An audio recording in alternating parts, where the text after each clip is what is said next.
Meua ka dy kuptime, e ka kuptimin e strehimit.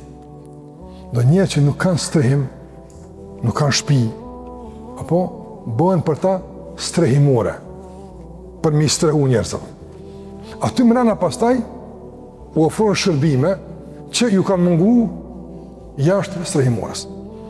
Edhe ka kuptimin meua, domthonë në aspektin e përmbledhjes. Domthonë krejt që ka ty të vyjnë me një vend, i thujnë te uj. Krejt që të kanë lidhë, krejt që ka ty duhet, krejt që ka ti kine uj për te, krejt që ka ty shpërën që të është apo. E Gjennetul Mewa, të nëllëzën, e ka një kuptim shumë të rëndësishëm këto. Pejgamberi a.s. nuk ka gjithë strehim në Mekë këto. Besimtarë që kanë besu, i kanë trajtu si tuaj, shpesh herë se kanë një vetë la vën jam që këto. Nga fyrjet, nga sharjet, nga gjitha ato. Ma dje dhe pa situata tilla, vetë. Njëri kur, për shembull, jeton në mese ku nuk janë në frymën e udhëzimit të shpalljes, e një bitën pak që të huj, si i vetmuar.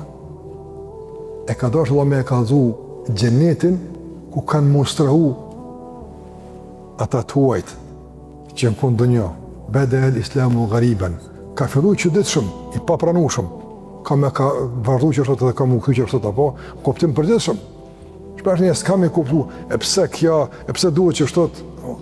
Ata që kanë të kalu këtë krizë të nënshtrimit e të kuptimit, për që ata o Gjennetul Mewa.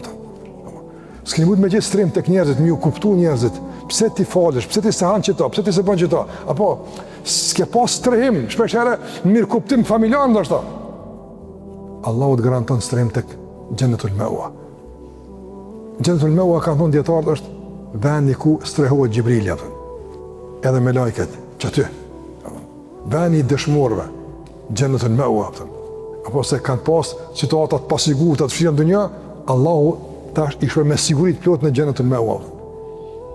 Andaj të ndodhur në këtë udhim që e ka pa pejgamberi sa më shikoni, shpallja ku është, apo nalt edhe rrugtimi ku është tek Gjennetul Mewa, sikurse kena folë edhe për xhenetin në raste të tjera, mirë po kjo këtu është shumë e veçantë, shumë specifik, shumë inkurajuese që Allahu flet për diçka që te ka rënë dimensionin e gjithçka në këtë botë. Është për te kësaj vëllai, për te kështu turp me lon për çka do kuft nga ajo që është ndonjë për ato që është tek Allahu te barekuhu teala, e pastaj Allahu tha idh yaghsha sidrat ma yaghsha. E duke qenë te ose kët kur e ka kaplu një bukuri e madhe sidrën atë. Ndron tash, shiko, ka ndruar. E bukur shumë idh yaghsha sidra. E ka plej sidrën një bukuri e madhe, e mahnitshme. Ndërsa përballë krejt kësaj që po ndodh, pejgamberi sa ma zagal basaru wa ma taqa.